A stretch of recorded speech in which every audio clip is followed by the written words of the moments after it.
Hello, everybody.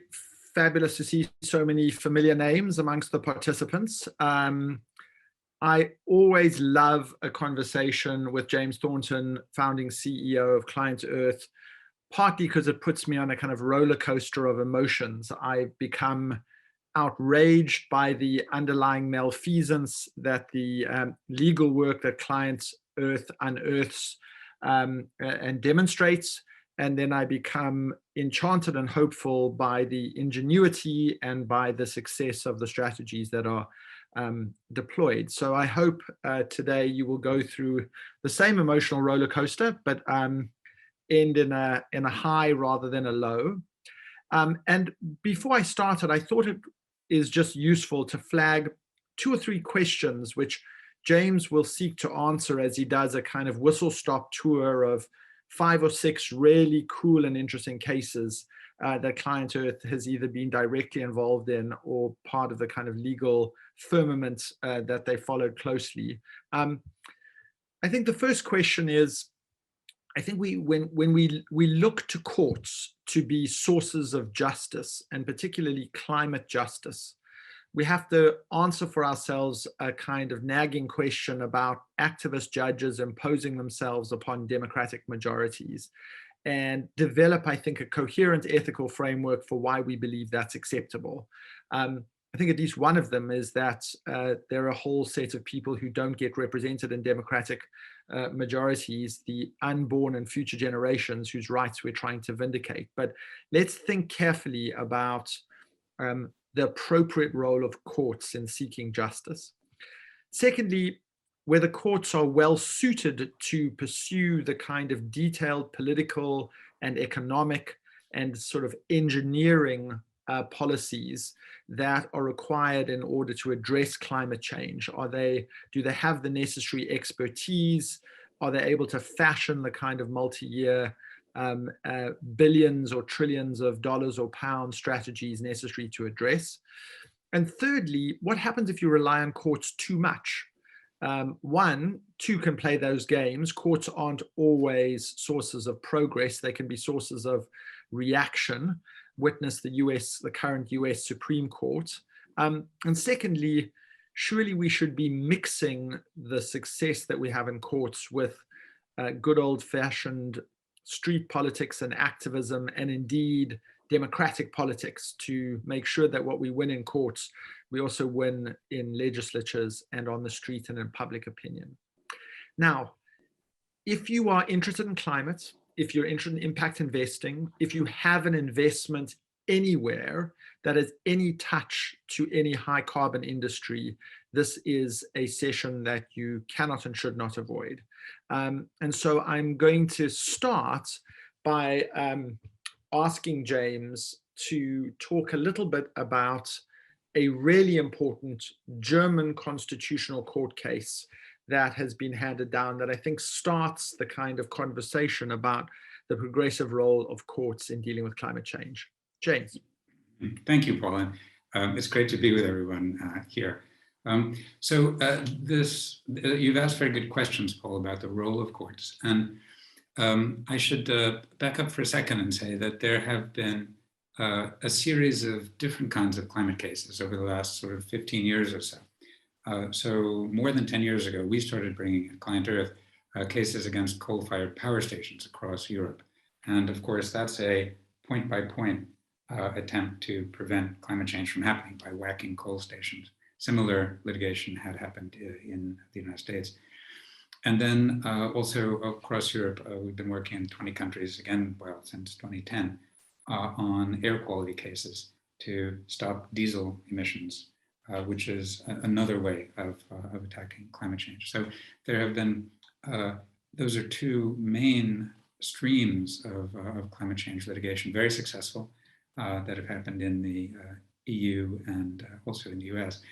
And but in more recent years, say the last 4 years or so, there has been 2 new streams of cases that we can talk about now. And one of them is cases against countries, and there have been successful cases in Europe against Germany, Ireland, France, and the Netherlands.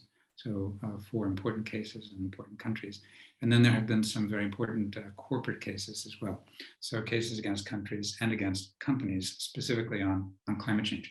And to get to that German constitutional case, it's a particularly interesting one in that obviously Germany, a very important economy.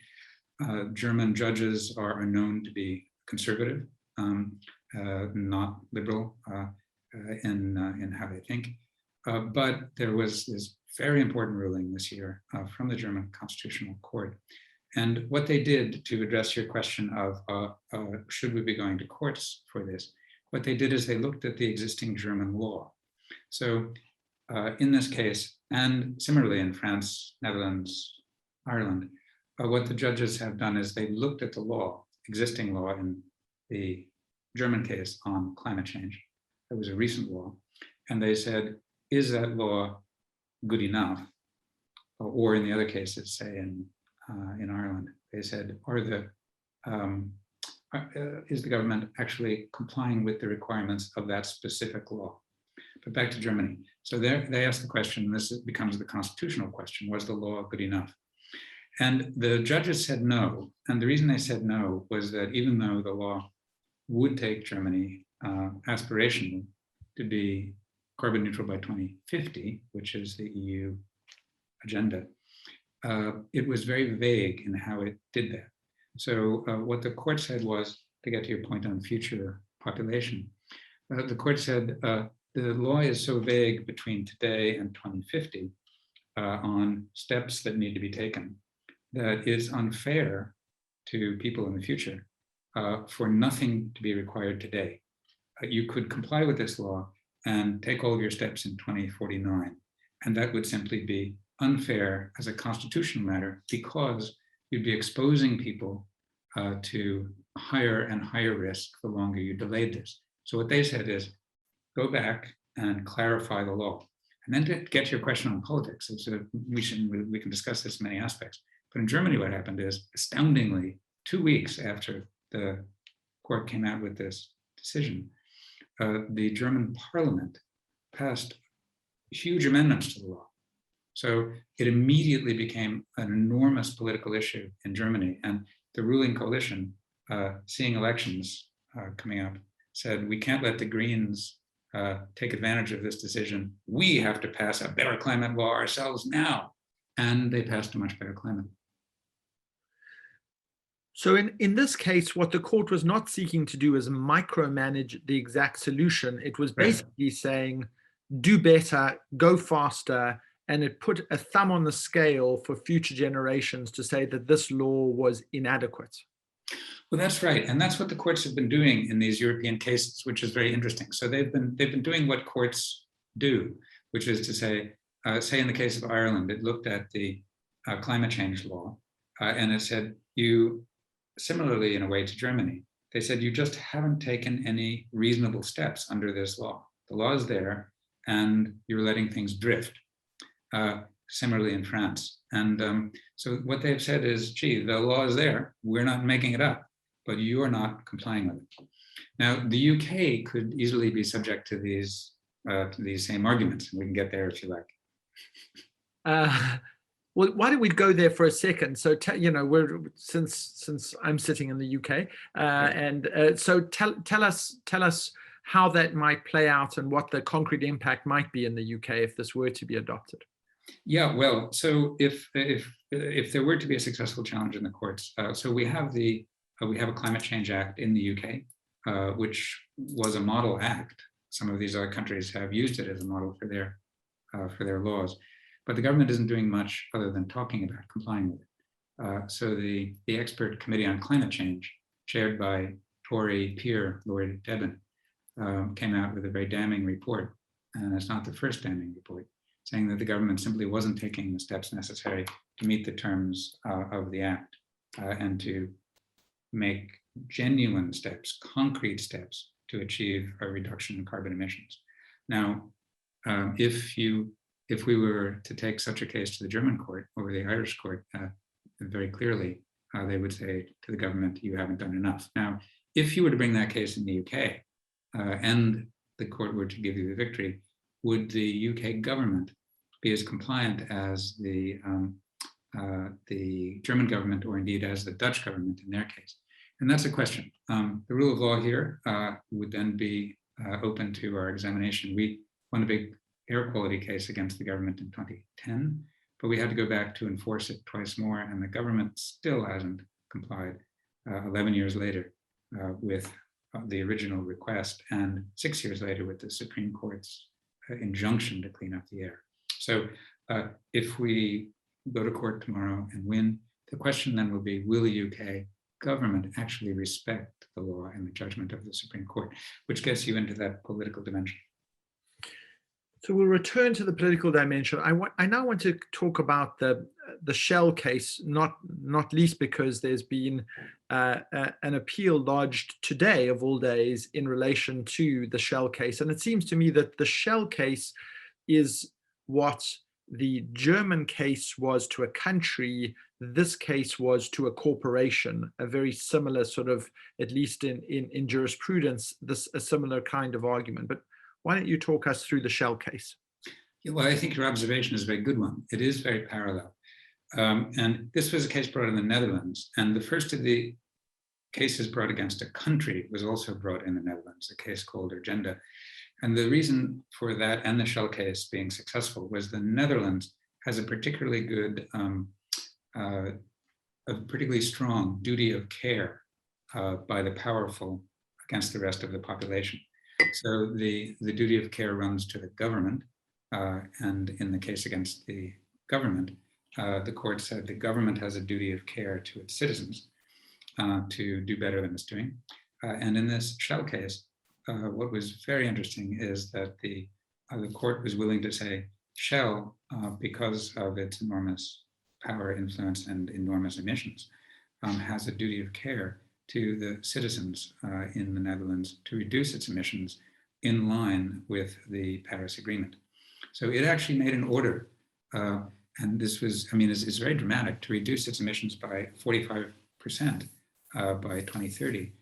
And it wasn't just, so some of the people in the audience may know the Paris Agreement, Scope 1 emissions, Scope 2, Scope 3 emissions. Scope 1 emissions are the company's own emissions, relatively easy to deal with. You just clean up your own act. Scope 2 emissions, harder to deal with because they're everybody in your supply chain. Scope 3 emissions are, in Shell's case, everybody who drives a car and uses petrol from Shell. Now, what the court said is you have to reduce even that by 45% by 2030. Now, that is exactly, the dream of every right-thinking person in the world. But here we had a court actually saying so. Now, Shell did appear, and that's because of this quite strong duty of care, that in the Netherlands, and that doesn't exist in most countries. The standard of care is lower. However, Shell, obviously globally important, so if this sticks there, it will be globally meaningful, and it will start to affect other companies in the sector, obviously. Now, Shell's defense, and it was, today it became clear, is really, you can call it a why me defense. Ben Van Buren, the CEO, said, gee, why pick on Shell? We're actually pretty nice. We're doing more than a lot of other oil companies. And if we clean up, it doesn't really matter. It doesn't matter at all. Now, the court didn't buy that, and nobody in their right minds would buy that. If everyone used the argument, why me? No one would ever clean up. So we'll see where me defense, why me defense gets on appeal. I wouldn't expect it to get anywhere. Now, one other point here was very interesting that the court gave this tough ruling against Shell just a couple of weeks after a pretty impressive shareholder resolution was passed, saying that Shell had to reduce its emissions. But the court looked at the shareholder resolution, which then Shell adopted, and it was pretty caveated.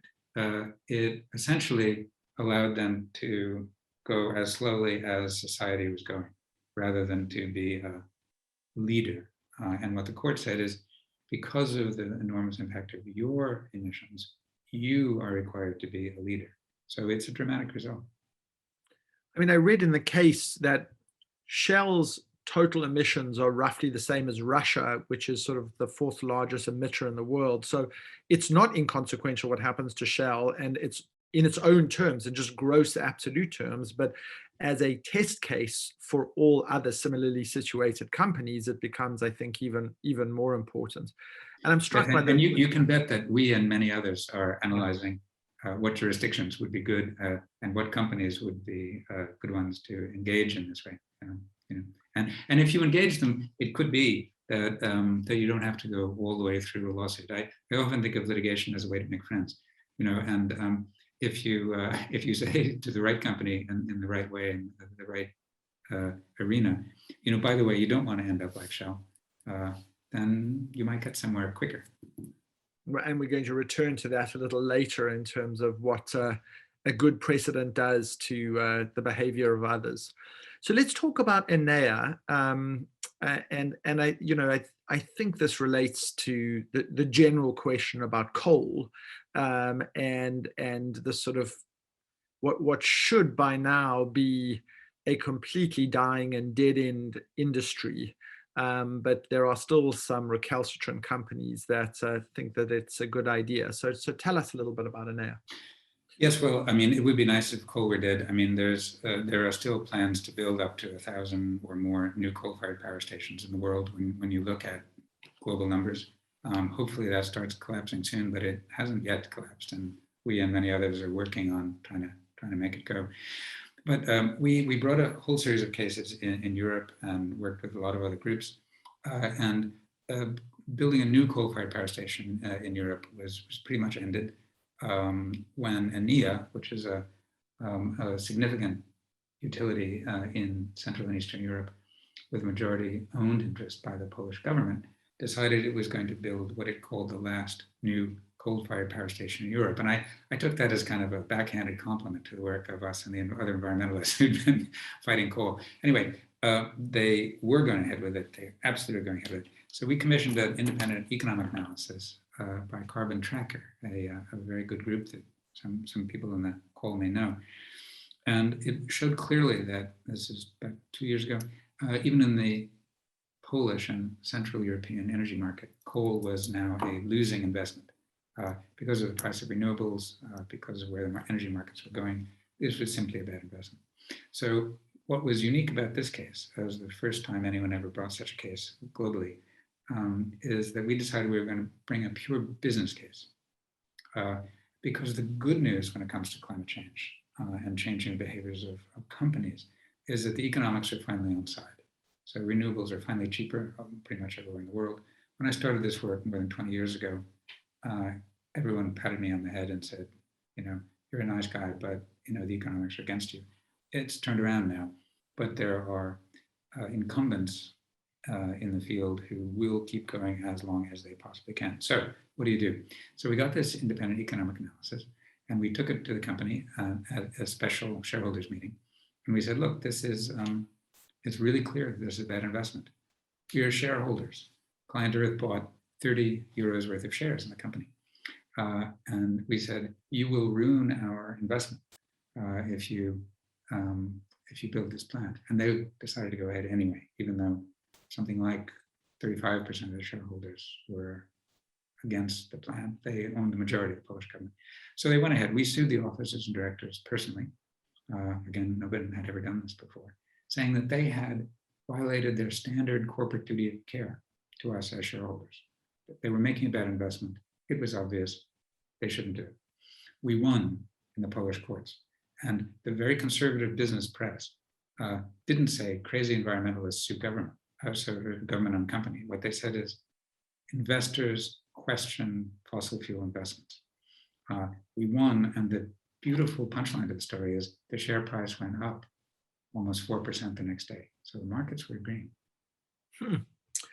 Now, is there a kind of hidden tail risk in, because I agree with you, 20 years ago, people could patronizingly say, well, look, there's a tremendous amount of money to be made in environmental degradation, and there's a long way, the future's a long way off. the future is now upon us in climate terms, and therefore the arguments around the straight economic utility of abandoning these behaviors becomes something that is more justiciable in a court of law. But there are still cases where I should imagine cutting down virgin forests can still be wildly profitable. And you can do well if you're a kind of just a plunderer and a logger.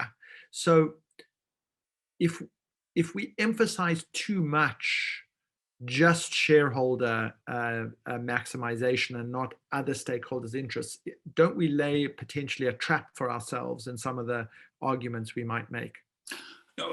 Good question, but I think the answer is no. I mean, so what we're doing is we're adding new tools to the toolbox by bringing the shareholder sort of cases. None of the other tools go away.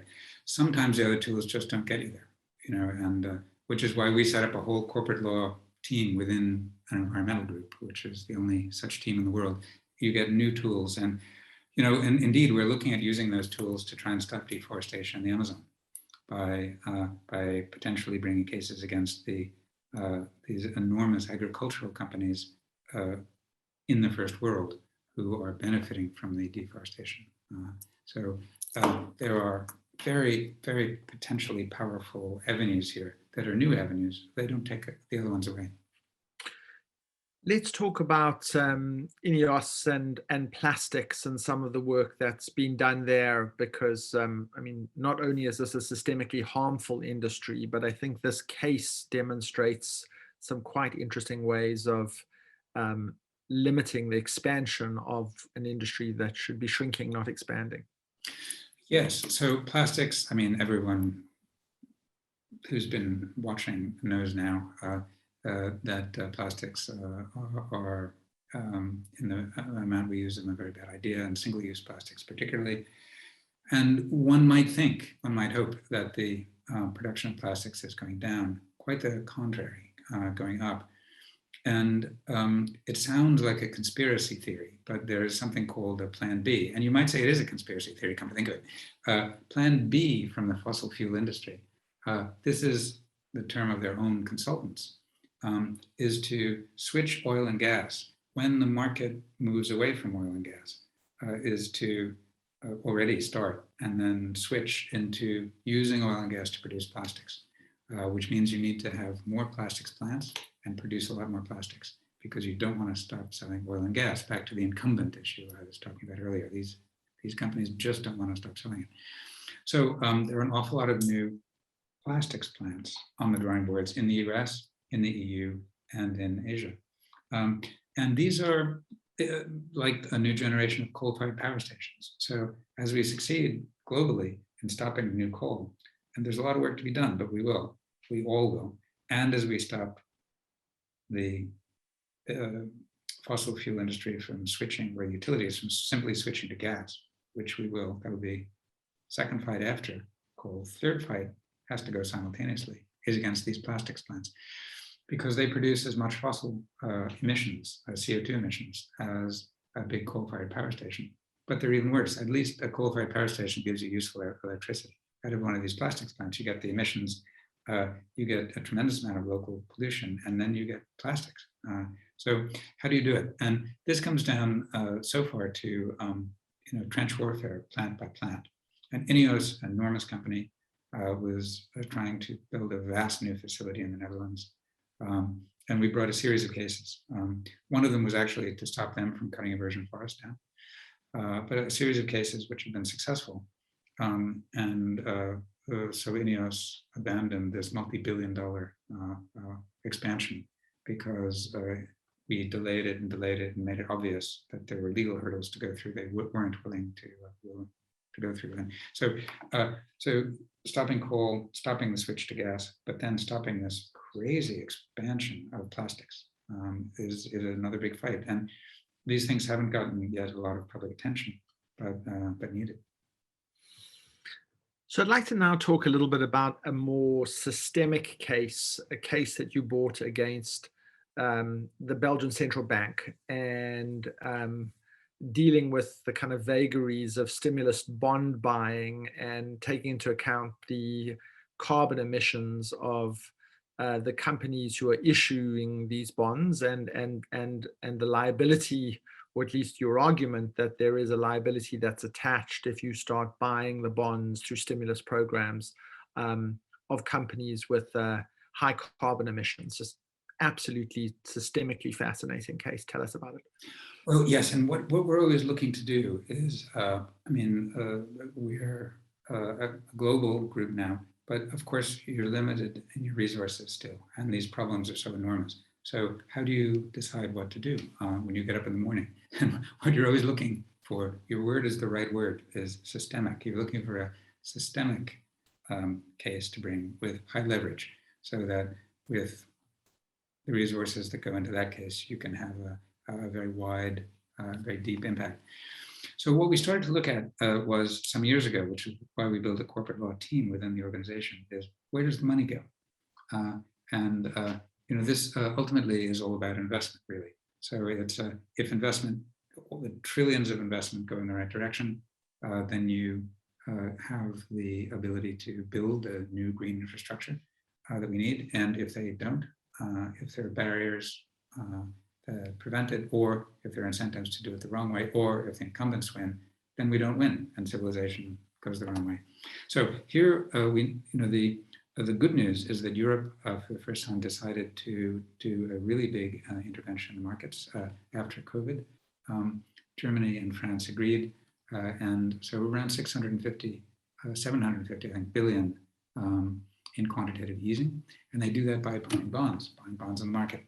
Now, good idea, say the economists, but then when you look at what they were doing, and we worked with the London School of Economics, Grantham Institute on this, what they were going to do is to buy bonds from their standard menu.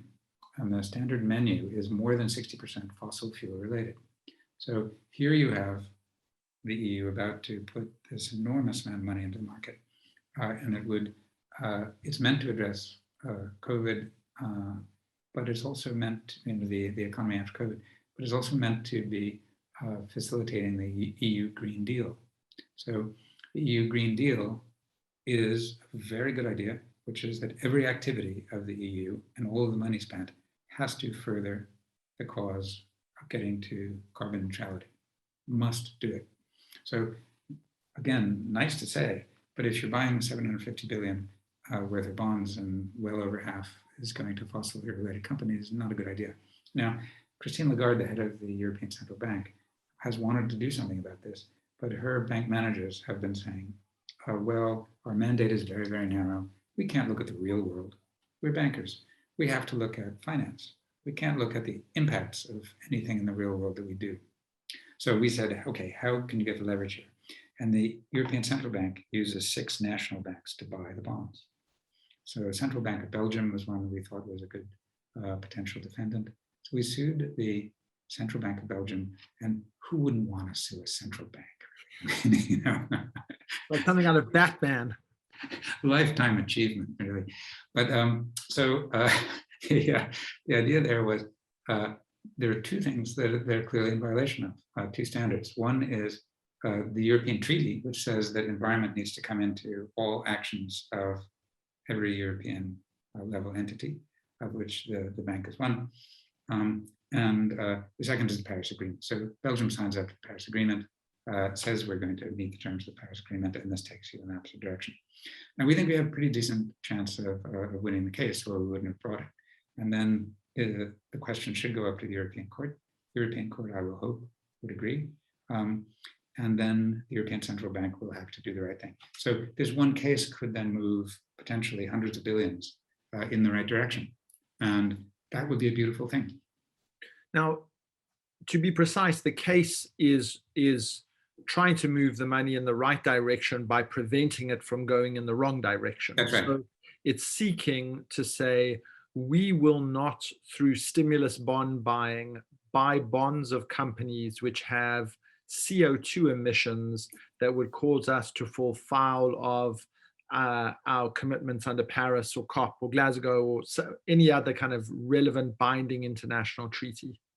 Well, that's right. And that gets back to your question of, can courts do this? And I think the answer is yes, because as in the Germany case and as in the other cases, the court, were we to win here, would still allow the bank enormous latitude. So what it would say is certain actions that you take, heavy investment in fossil fuels, clearly contravene your duty, but it doesn't order the bank to do something specific. There's no micromanagement here at all. It would say, now you need to think about your bond buying menu. You need to reconceive it in terms so that it's consistent with the rest of the European law, or otherwise you're violating that general European law duty. And what that is as a corrective, but it leaves from the court saying that's not right, but you figure out what is right.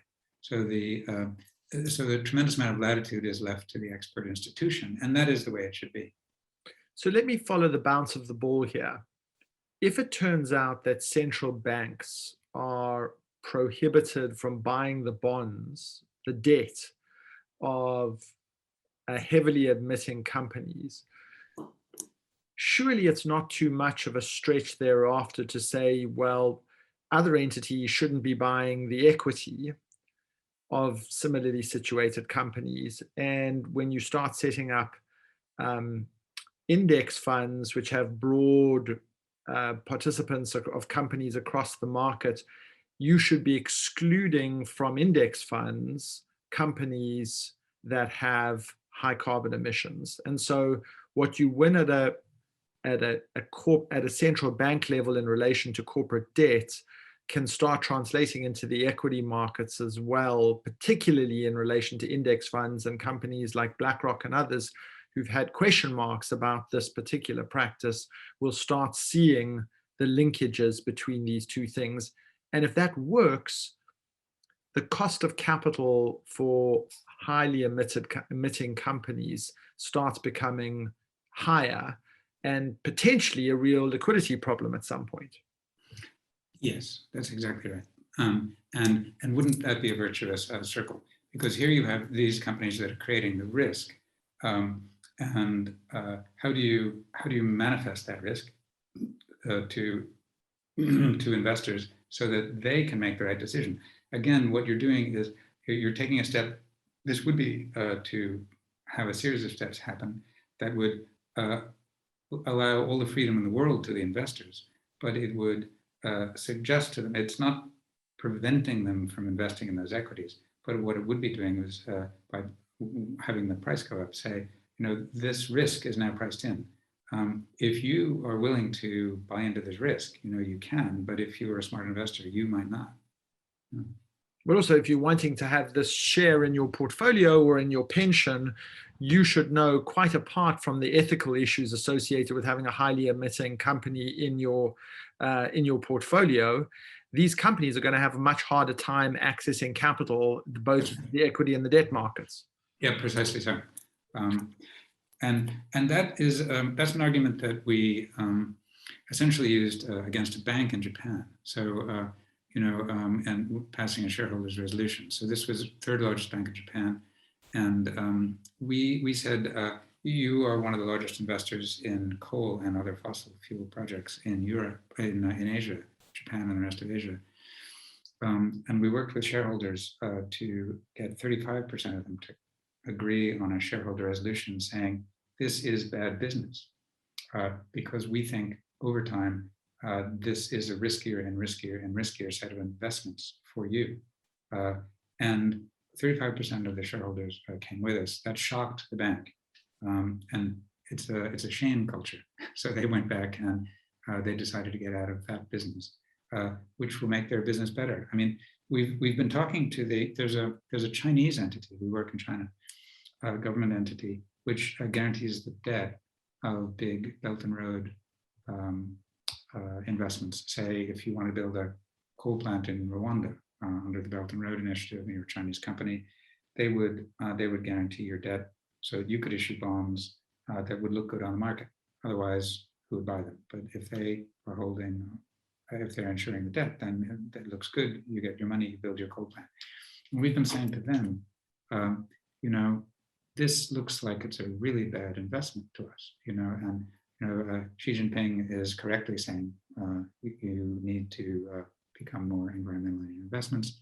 5 years from now, you're going to look pretty stupid for having been guaranteeing all of this debt in heavy fossil fuel investment. And we've just had very positive responses from them recently and from big Chinese banks.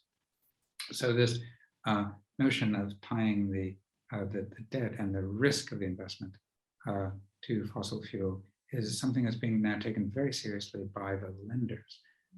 And it will be possible to challenge other banks, other commercial banks, if they continue to invest in fossil fuels, I think, which again pushes up, as you're saying, the cost of capital and makes these projects much less attractive. So this is one of the reasons why I'm such an enormous fan of what you do and the work of your organization, because if you think about it for a moment, if you just take this set of cases that we've spent, roughly half an hour kind of galloping through, how many people work for you? Well, with me work now is about 265, and about 160 of them are lawyers. Right. So what's your budget? 26 million pounds. Okay. So roughly 260 people, the budget is the budget. The systemic impact that that team of lawyers has across industries in areas that are of absolutely pivotal existential interest seems to me to be unassailable. And, to be clear for people who don't know, we do not have a snowball's chance in hell of meeting our Paris goals if we don't shut down coal-fired power plants pretty much immediately, let alone build 1,000 new ones. So if a merry band of lawyers such as this are potentially taking test cases with systemic impact and then rolling those across regulatory fields, into governments, across central banks, having this kind of impact, let me ask the reverse question, which is there if you're the Jedi, is there the Empire version of you? In other words, is there a team of 250? I mean, this may be just the lawyers who work for big corporations, but is there a group, is there a more targeted strategy to beat back? Because it seems to me that the work that you're doing is so extraordinarily leveraged in terms of its outcome. Is there not an interest on behalf of corporations who want to continue to pollute to kind of beat this back in a more systematic way rather than an ad hoc way? Well, it's a good question. And to pick up your Star Wars metaphor, the Emperor Palpatine just lost the election in the U.S., even if he didn't know it. But certainly there are big incumbent industries. I mean, RWE, the big utility in Europe, is dead set on continuing to use coal as long as it can. It's actually building lignite mines in Germany that are now swallowing towns. We're involved in lawsuits to try and protect those towns. So you have these very bad actors. Some of it is simply ignorance and not having yet quite understood. So when we had a meeting with the top Chinese banks, Bank of China and so on, 2 weeks ago in Beijing, for 2 days to discuss investing in fossil fuels, what was interesting is that they were already quite far into the theory of why they shouldn't be doing this. That was enormously encouraging. And Shell isn't saying, we shouldn't be doing the right thing. What they're saying is, don't pick on us, let's everyone do the right thing. I had a very encouraging meeting the other day with 45 general counsels from mostly from FTSE 100 companies. And these general counsels are very, very keen on getting their companies moving fast and ahead of the curve. What the smart money is saying. RWE, for example, isn't smart money. Not yet. It could be converted. It isn't yet. But what the smart money, so Unilever, Vodafone, these kinds of companies who are in this meeting, are all saying is, how do we do it fast? And how do we get ahead of the regulatory curve? And instead of how do we get together to oppose this, the discussion was, how do we work together to make it go faster? Because that would be good for our companies, good for our shareholders, and good for the world. And that's really encouraging. So what they're saying is, share all of the knowledge you've got with us. so that we can move as fast as possible. The Chinese government is saying the same thing. Share all the knowledge you have with us so we can go faster. And finally, in the US, you have a government who now has the smartest Americans, some of them on these issues, working inside the government, again, to try and move things more quickly. So there isn't a unified front to oppose what we do. Instead, what you're beginning to see is, as I say, is all these companies and countries saying, actually, we share the same threat assessment with you. How can we all go faster?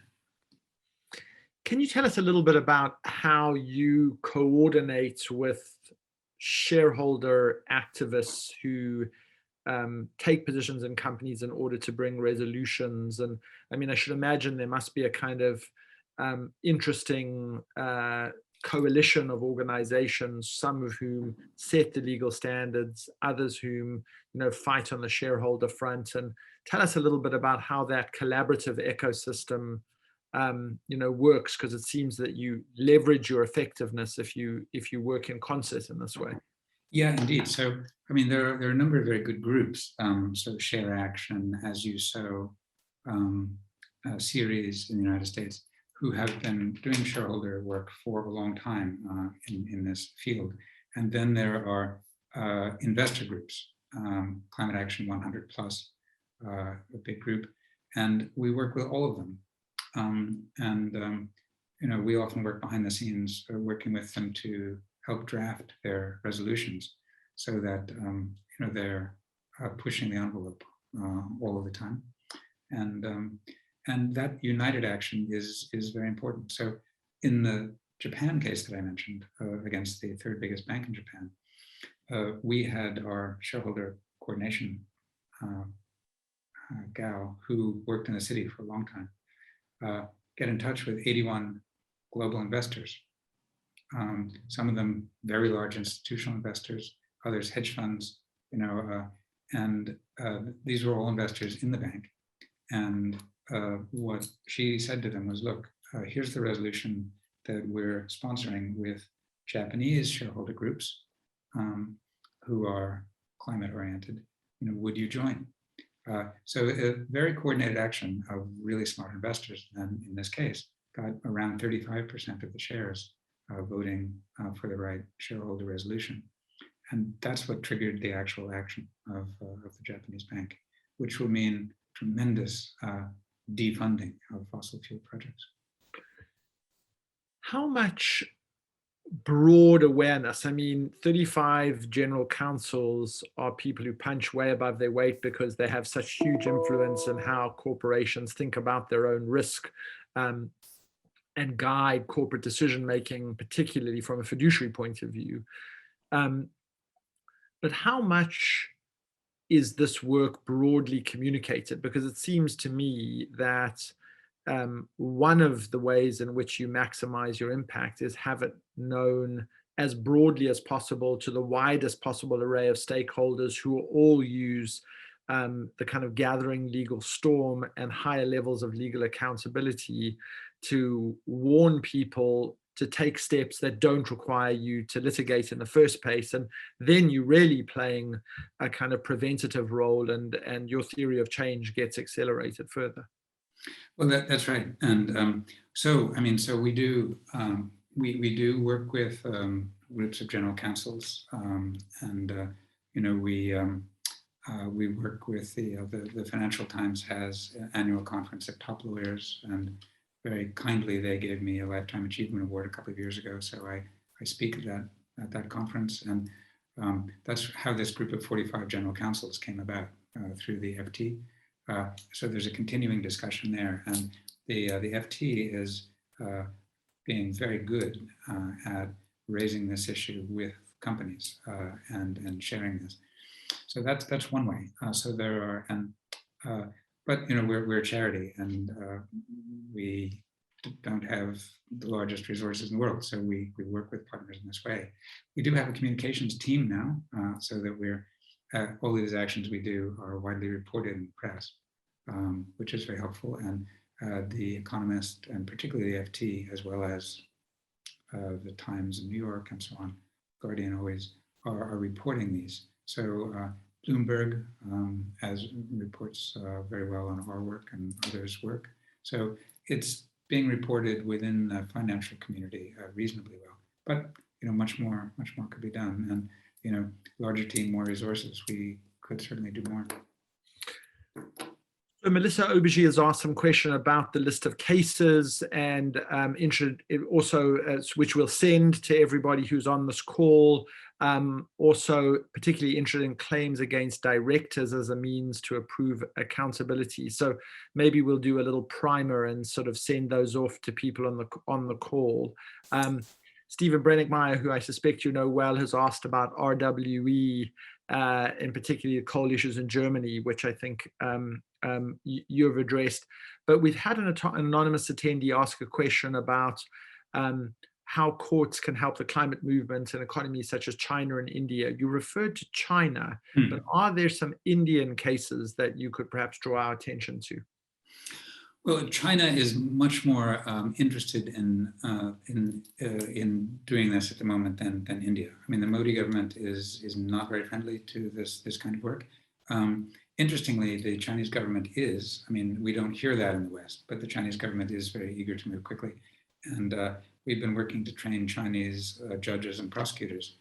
And just a few months ago, we got a letter from the prosecutors thanking us for, as they put it, bringing environmental public interest litigation to China. And they said, we have, as a result of our work with you, initiated 80,000 cases in 2020 alone. So, and a lot of those are climate related.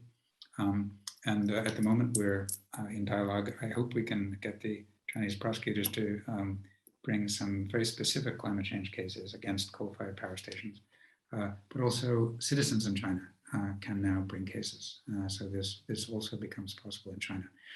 There are very good groups, and Stephen Brennickmeyer will know them.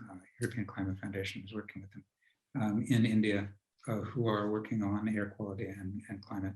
But it's a tougher space to work in India at the moment.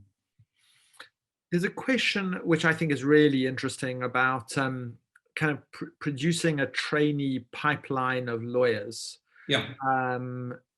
Who could, either through training or through financing or through their LPC and training contracts at corporate firms. Is there a way in which either Client Earth or another better situated not-for-profit or charity could produce the next kind of generation of climate litigators? And I suppose the related question is, do you have, if you could hire 500, would you have 500 people, or is it a little bit of a kind of, demand and supply question about the kind of legal talent required to fight these fights? Well, interestingly, I mean, when I started this 15 years ago now in the EU, no one had ever considered doing these kinds of things. And these public cases against countries, for example, had never been brought before. One of the things I was trying to do by bringing the big air quality case against the UK to start, and then all of these other cases, was to open the whole field so that not just Client Earth, but other entities would be bringing these cases. Although I didn't bring the case in France, I'm thrilled about it. I didn't bring the case in Ireland, I'm thrilled about it. So you have the rise of litigation in the public interest throughout Europe. In the beginning, it was hard to find people to work with me a little bit because it was all such a new idea in the EU. But after a few years, what I found, I mean, we hired our first Italian lawyer, probably 10 years ago now. And I said to him, why did you decide to come to us? And he said, well, what do you mean? We study your cases in law school. I said, really? Even all those years ago? So what's been happening is that throughout the EU now, our cases and others are being studied by law students who then are very eager to do this work. So that's very encouraging. I mean, we're talking. I would love to have programs going with major law schools and institutions. I mean, we're in discussion now with Harvard and Cambridge about that precise thing, on setting up a program for BAME law students who want to become climate litigators. That would be great. Well, we're opening an office in Singapore, in the process of doing it. And we have a Philippine lawyer, and she's working on setting up a connection between us and setting up legal clinics in 10 law schools in the Philippines to produce a whole generation of Philippine trained climate litigators. So yes, and I've seen the value of training in that we've been training thousands of Chinese judges and prosecutors. As a result, thousands of cases are happening, and similarly in public interest lawyers, in NGOs, absolutely. I can only employ so many. And if I had money, would I have 500? Sure, I probably would. I would also be supporting partner organizations all over the world and passing money on to them. We do this now. About 25% of our program money goes to partner organizations, and we work very closely with them. Often we're sharing our intellectual property and essentially training people in a country where no environmental litigation has ever happened before. The result is you then have a whole group of people who go on and do other very cool things. So this training and sharing the knowledge, really, really important.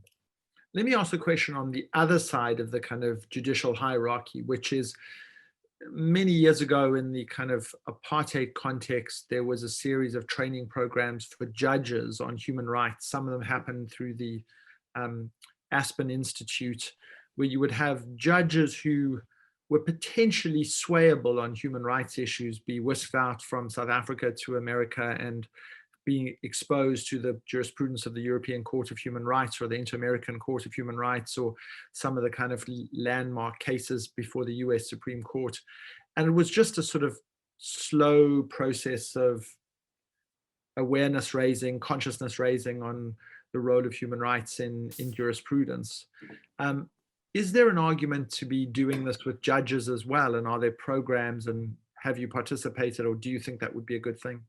Oh, it would be a great thing, and it's deeply necessary.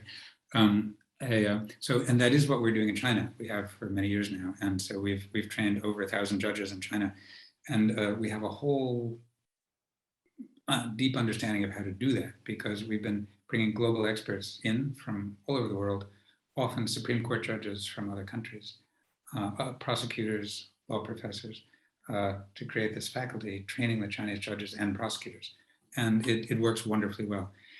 And partly as a result of that, we have this, and partly as a result of judges themselves being interested, there's a kind of family of judges and growing family of judges and other environmental law experts who would like to do much more of this. It's simply a question of funding. I mean, I would love to run a global program in that.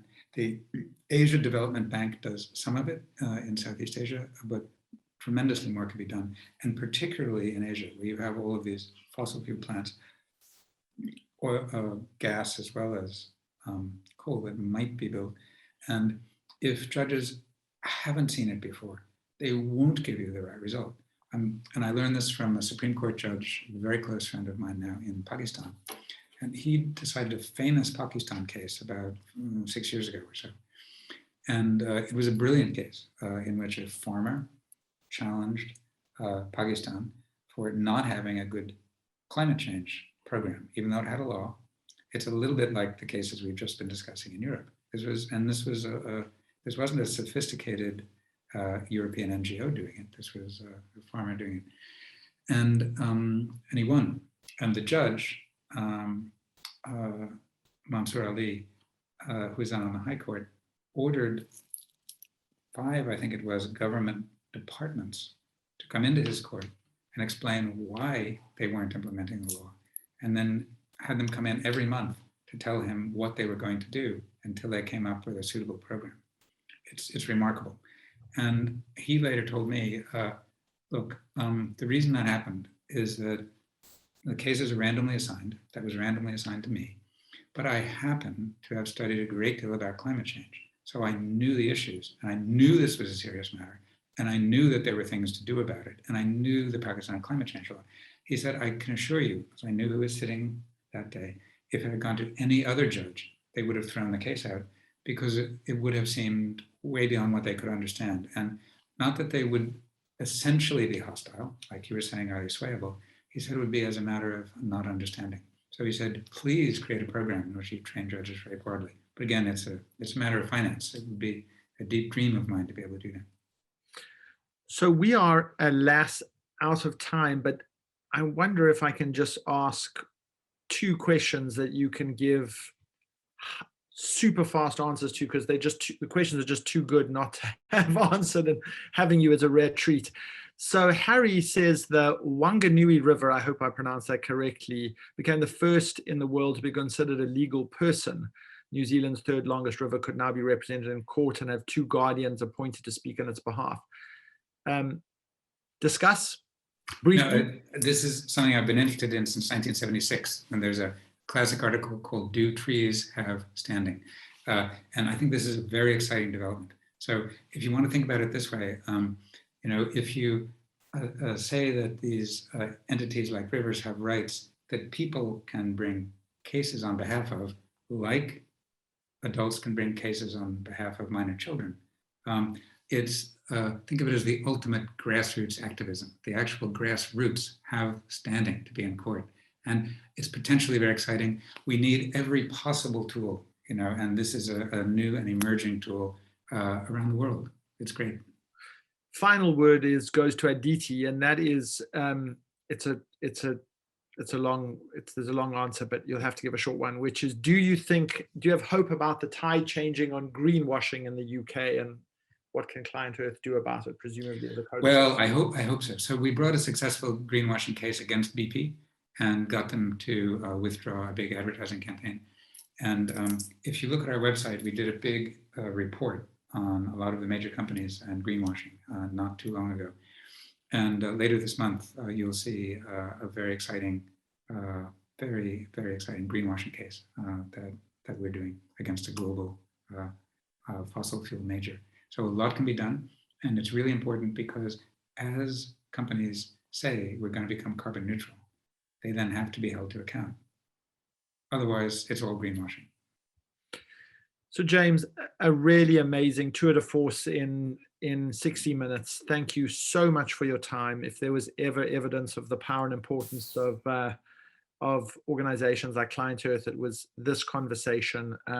The anti-apartheid human rights lawyer from South Africa in me just loves these sorts of conversations, because it shows properly married with activism and politics and not left to their own devices, lawyers can be wonderfully powerful agents for social change, and you're a real illustration of that. So thank you very much. We'll keep having you back. We'll keep supporting the work of the climate movement and lawyers like you, and please continue everything you do every day. Thank you. It's a great pleasure to be with you, Paul. Thanks very much.